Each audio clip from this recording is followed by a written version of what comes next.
hasn't. Had no idea. Yeah. Oatmeal. I eat eggs in the morning. Maybe I need to change it up. Okay, we're going to move on to the next question. Which food do you think helps increase sex drive? What do you guys think? Play along. Play along. What do you think? What do you think? I heard avocado. Avocado? Avocado? Avocado. Okay, they're going with avocado.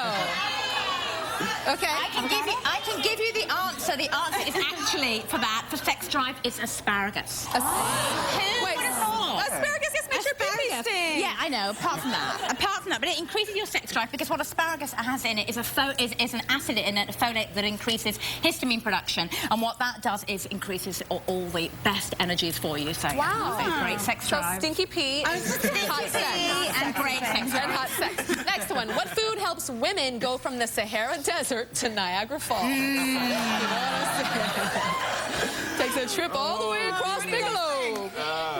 Sahara Desert to... What do you guys think? I'm thinking good. Celery. I'm thinking something juicy. Okay, something juicy. No. You definitely want to order the Japanese takeout. It's edamame. Edamame? Let me tell you why. Because edamame is soy, and soy contains isoflavones, and they help keep the vaginal area lubricated. Okay. There you go. Interesting, edamame. Okay, that might be good for women that are going through menopause too, because you know, little Sahara during that time. Which food turns a woman on? What do you guys think? What do you think? Whipped cream. Whipped cream. You think it's whipped cream? Yes. Is it whipped cream? Well, whipped cream can be used for many things, but what turns a woman on is actually celery. And the reason for that celery, apart from, you know, what it looks like anyway, but the reason is celery contains androsterone. Androsterone is a pheromone that is released through male perspiration, and that actually arouses women. So, celery. Oh, my goodness. Wow. Yeah. Mark should eat the celery. And then she'll be like, all ready to go. Get worked up and sweaty and then... Interesting. Okay, well, since Jamie and Mark, you guys did a pretty good job, I think, and you guys helped along too. So got one right. We got one right.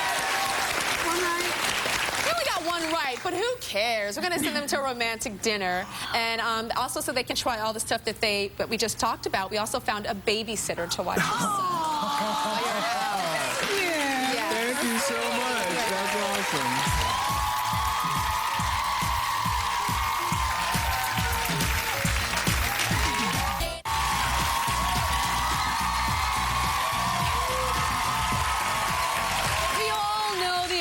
Rosario Dawson from movies like Sin City and Grindhouse and Rent.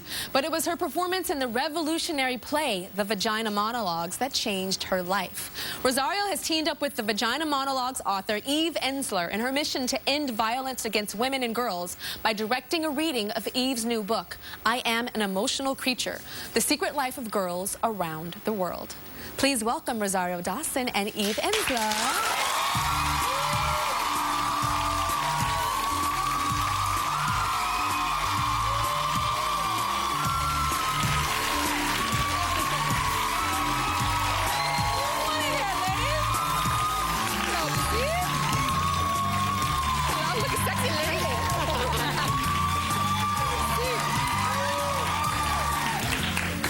I'm so happy to welcome back, Rosario. Thank you. Good to see you.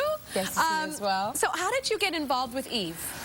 I was actually trying to remember how we actually first met. I knew a bunch of people who had actually done the Vagina Monologues productions, and they scared me. So I remember when I first met her, I was like, I hope she doesn't ask me to do the production, because I know it's 6 weeks and it's so hard, and I've never done theater before. It'd be really, really scary. And then we ended up doing V-Day at the Apollo together, and it was just a transformative experience, and I've just been beloved to her ever since. Eve, for people that don't know what Vagina Monologues are, I mean, most of us do know, but explain what the Vagina Monologues were for years. How many years? Well, in New York, it ran for about 5 or 6 years, but it's still running in a lot of places. But it's still running like Paris, all over Mexico the City. world. Yeah.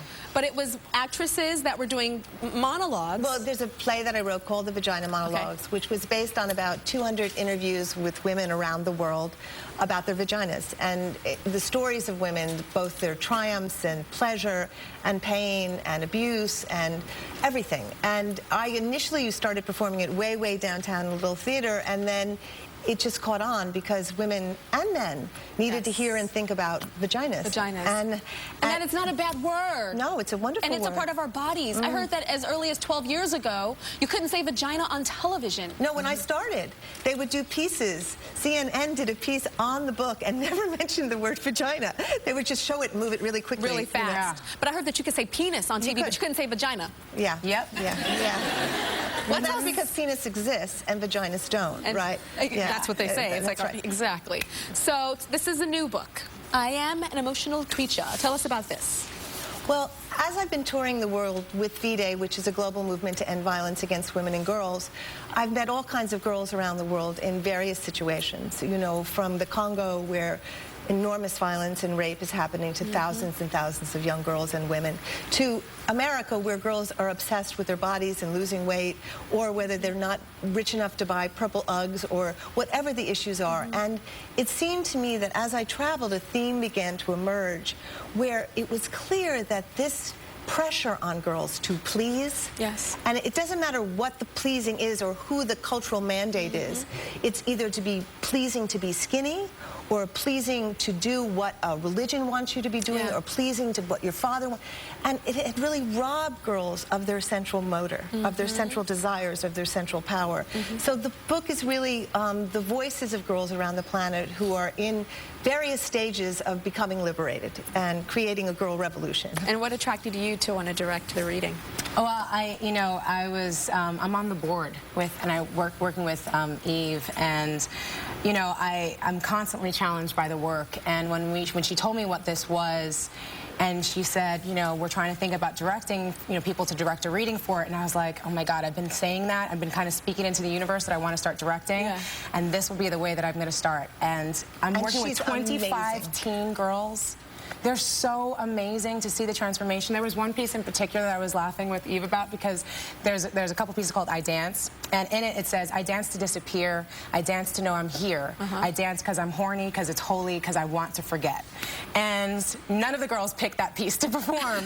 And I was like, I think it's because it says horny in it. So I called up Eve and I was like, I think the girls are shying away from horny. She goes, really? I was like, yeah, I think the 14-year-olds are shying away from it. And she was like, you know what, that's cool, then we can change it. As soon as I brought it to the girls and I said we could change it, they're like, what, to what? I'm like, to maybe sexy or something. And they're like, well, maybe we'll try it. And now this 16-year-old girl comes out, I dance because I'm horny, because it's holy, because I want to forget. And it's so powerful, and it's a really different thing to hear that coming out of a young girl's mouth, and having it be teenage pieces that really speaks to what they're going through, and see how empowered it is to see them digest these words and make it their own. It's really, it's one of the most amazing experiences I've ever had. I think a lot of people try to pretend as if a teen girl's sexuality is non-existent, and that if you don't talk about it, that she won't have these emotions, and that's the exact opposite. So I applaud you guys for keeping that line in there, a controversial line, but I think an important one.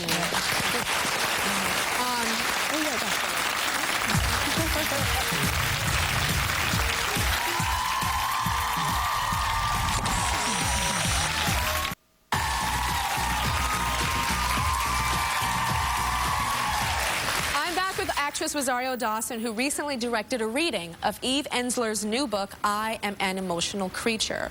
There's a piece in your book, here's a book right here, and it talks about free Barbie.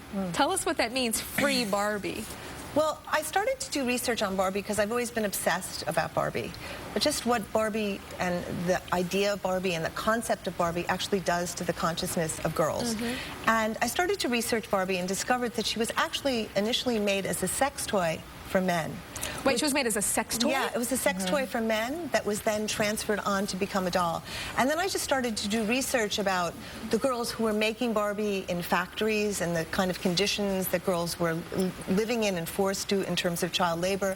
And then I just started thinking how strange it was that there were girls in some part of the world who were starving and hurt and underpaid and exploited to be making a doll that got shipped to the West, where girls could then hate themselves and become skinnier and skinnier to become like Barbie. And it felt like the story of the world or the century in a way. Wow. So there's a monologue about a girl who makes Barbie's head, and she sends her ideas into Barbie's head. She does head send, and so that her thoughts go all around the world and girls can hear what she's thinking. And what she wants to do is free Barbie. And so we want to begin a movement to free Barbie around the world. Free Barbie. Yeah. What do you think, 'cause I get asked this question, I mean, at least a couple of times a week. What do you think are some of the solutions for the issues that young girls are going through today? What do you think are some of the solutions? In terms of body issues? Yeah. Well, how they feel about themselves, self-esteem, body issues, beauty issues. I think we just need to start creating a much more diversified, idea and visual idea of what beauty is. I think there's all kinds of beauty, and I think we have a very limited, very, very specific, very narrow idea of beauty that's usually very skinny, very white, very blonde, and we know that beauty comes in all forms and all shapes, all sizes, and I think everybody's responsible for the recreation of this notion of beauty. I started a campaign called the Bio Campaign. It stands for Beauty Inside and Out. And what it is, it's a call to action to the media for them to use all of the platforms that they have, whether it's magazines, online, television, and movies, to show different types of beauty under a beauty lens. I'm not talking about the quirky best friend. I'm talking about the lead, for her to be full-figured and, you know, or for her features to be different, askew, asymmetrical, quirky, unique beauty. I feel like that is so important to expand the definition of beauty for young girls. We need to pair up and do something together. Definitely. Because it's both of our missions. I feel this is fantastic. If you could go back, Rosario, and talk to teenage Rosario, what would you say to her? It definitely goes back to that pleasing. You know, I just finished having a vacation with my mom and my grandmother that did not feel like a vacation. We spent 12 days talking and just realizing, for me, how much I've invested of myself, my energy, my time into what could make them happy. And when you really think about it, they're sitting there, they just want me to be happy. And I haven't really thought about my happiness in those types of terms and put that much energy. So as I'm working with these girls, it's like, I know you love your parents, I know you love your friends, and you can be so devastated by so many things, but it does not really mean anything in the grand scheme of things if you're not really solid with yourself. You really have to please yourself first and foremost, and then you'll really have the energy to give to everyone else. But if you're depleting yourself all the time, you're going to end up at the end of the day, years down the line, feeling like you wasted your life, even though you were trying to care about the people you loved. Eve, if you don't care about yourself first. Eve, if you could talk to teenage Eve, what would you say to her now? Well, I was always told when I was a teenager that I was too intense, too emotional, too alive, too. And what I would say is, you are never too emotional, you are never too alive, you are never too passionate, you're never too intense. All of us need to awaken our emotional creature. Men and women need to really awaken it. Everybody in the audience is getting a copy of Eve Ensler's book, I Am an Emotional Creature. This is for girls around the world. And we'll be right back.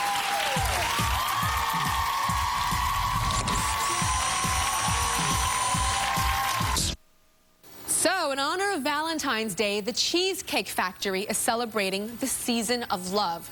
During the month of February, they're inviting all of you to share your own personal story about the great love of your life. The most heartwarming story will win a paradise vacation for two to Hawaii.